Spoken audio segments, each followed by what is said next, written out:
Hey guys, so welcome to another video. So this one's the unboxing of the Ryobi ONE multi-tool. So this one is doesn't come with a battery, so this is obviously body only. You can see that they've kind of got rid of the battery, but it does come with a couple of bits. So various multi-tools and then a sanding disc.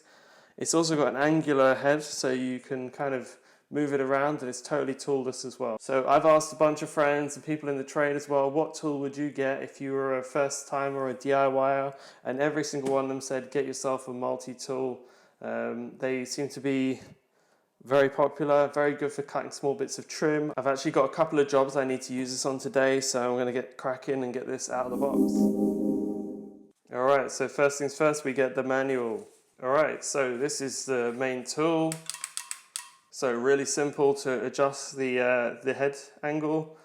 You can you press this little button in at the bottom, press it down, move it to the angle you want, and it'll snap into place. This is actually really cool if you think about it. If you're working on something very low and you want to get this as close to the ground as possible, maybe you want to kind of go from a top-down approach. So you've got the degrees as well here, indicating what kind of degree you're on. There's your little arrow as well. All right, so let's put a battery in this. There, I'm going to leave it without the tool just for now, and then we're going to see what kind of speeds the dial can kind of go up to. So again, I'm using the 4 amp hour battery. No real reason here. This is the only one that was charged right now. I was just using it. So if we click that in, nice. So it gets a little bit heavier with the 4 amp hour battery, but you could definitely use something a little smaller. If I press this button, it starts working. Simple as that.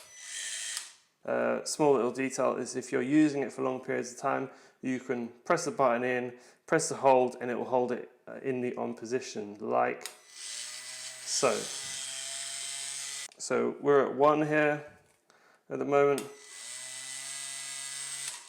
2, 3,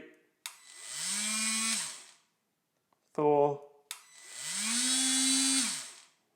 5, 6, and that's your lot. So let's get a tool in here, see what it's like, and cut some things. Okay, so to open this out, you basically push this back. It has got quite a lot of spring to it, so make sure it's in the snap-back position. And when I do that again, you can just see this bit open out. So if I press this, pull this back, it does take quite a little bit to get it back. Now it's in the snap-back position, we can put our tool in. So we literally just place the tool, make sure it's seated in the little guides here, and then we snap this forward.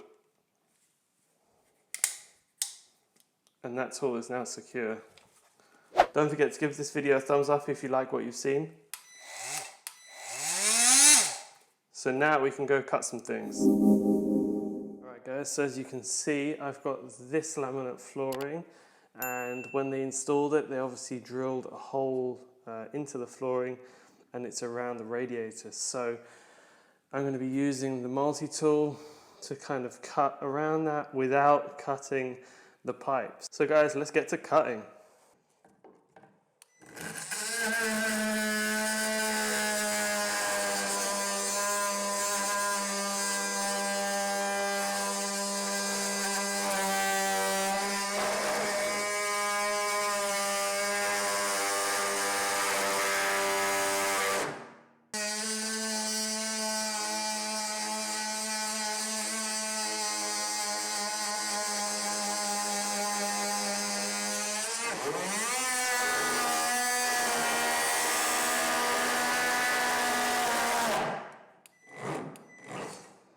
Alright guys, so I'm going to go for the straight line piece because I noticed that the circular piece was getting very close to the pipe, and I obviously need to kind of get just that little bit closer in. So I'm going to give this one a go as well and see if it does a good job.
And after a couple more cuts, a little bit of tussling, we are free.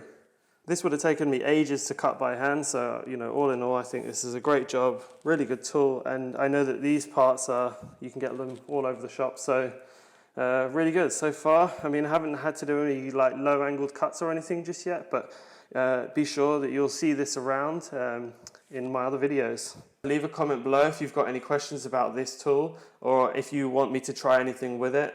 Alright guys, that's all I've got for you today, and I'll catch you guys in the next video.